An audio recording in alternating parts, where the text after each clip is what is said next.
Mchungaji pia amefundisha kuwa wakati wa kula si wakati wa kutumia simu, akisisitiza umuhimu wa kuwa na mapumziko ya mwili na akili unapokula. Amewahimiza wazazi kuwafundisha watoto wao heshima wakati wa kula na kuwafundisha kuwa wakati wa kula si wakati wa kuongea na simu au kuchati. Wakati wa kula sio muda wa kila mtu ameweka simu mbele ya sahani. Jamani, hizi simu nazo zinakula? Yaani unakula chakula lakini still unaendelea kuchati. Yaani akili yako haijawa concentrated katika ule mlo uliopewa. Unakula mlo lakini unafanya vitu vingine. Relax wakati wa chakula. Kuwafundisha watoto wetu namna ya kuheshimu meza ya chakula.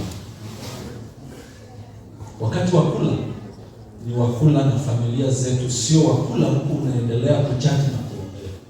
Wakati wa kulala ni wakati wa kulala. Usimhuzunishe mke wako muda mwingi unaongea na simu badala ya muda wa kutia moyo. Wakati wa kazi ni wakati wa kazi, sio wa kuendelea na simu. Bwana atusaidie.